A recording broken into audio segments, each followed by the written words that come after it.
Vous savez, celui qui s'adonne à la guerre là, c'est deux choses. Hein. Soit il détruit sa propre vie en se faisant tuer dans cette guerre là, ou soit il détruit la vie des autres. Mais dans les deux cas, il est dans le pain quoi, ça c'est clair.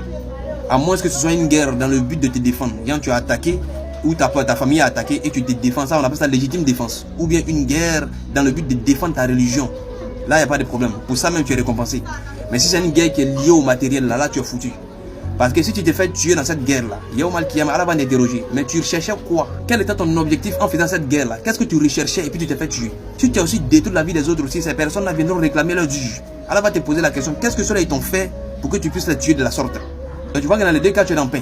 Alors que nous savons bien que 99% des guerres qui se passent dans le monde aujourd'hui, là, que ce soit les marches, les discussions ou les débats, ou même les combats physiques, aucune d'entre elles n'est liée à la recherche de la satisfaction de Dieu. Tout est lié au matériel. Tout est lié à la finance, tout est lié au pouvoir et tout est lié à l'intérêt personnel. Lui a dit mon argent, lui a dit non, mon président, lui a dit mon candidat, lui a dit non, mon parti doit être au pouvoir. En train de lutter pour quelqu'un, pour aller se faire tuer pour quelqu'un. Qu'en est-il de ta propre vie? Ou bien tu penses que ta mission sur cette terre est de venir mourir pour quelqu'un? C'est-à-dire toi, Dieu a pris le temps de te créer, de te façonner et de t'harmoniser en te donnant les valeurs nécessaires pour te faire venir dans ce bas monde-là, pour que toi tu viennes mourir pour ton semblable être humain, pour ton semblable pécheur. Peut-être que toi-même tu es plus meilleur auprès de Dieu que lui. Mais toi tu allais te rabaisser à un si bas niveau. Subhanallah.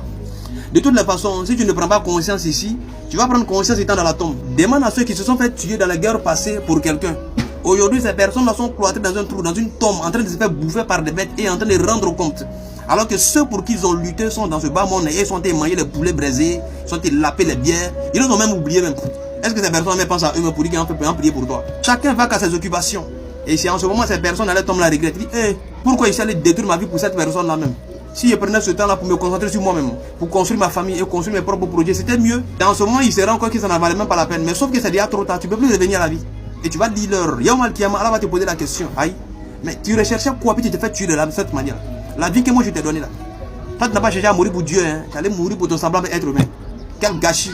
Ça, mais c'est pas la gâchis, c'est une perte totale. Une perte ici-bas et une perte Yaoumal Kiyama. Et pareil pour ceux qui ne sont peut-être pas morts dans les guerres passées, mais qui ont détruit la vie de plusieurs personnes innocentes pour plaire à un candidat ou bien pour plaire à une personne, pour donner le pouvoir à une personne.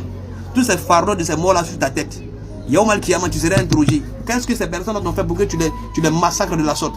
Subhanallah. La vie même qui est très courte comme ça, nous-mêmes on cherche longue vie auprès de Dieu, on ne gagne pas où? Toi tu as allé livrer ça comme ça, subhanallah. Ce pays-là a traversé tellement de choses atroces que, alhamdulillah, par la grâce de Dieu, nous sommes venus en paix. Mais apparemment, il y a des gens qui ne le rendent pas, hein, et ils vont encore s'aimer le trouble. De toutes les façons, chacun a sa propre vie. Nous, on ne va pas se livrer à cela parce qu'on a compris réellement que notre vie est la chose la plus importante. Notre vie, elle est très chère auprès de Dieu. Et on a une mission.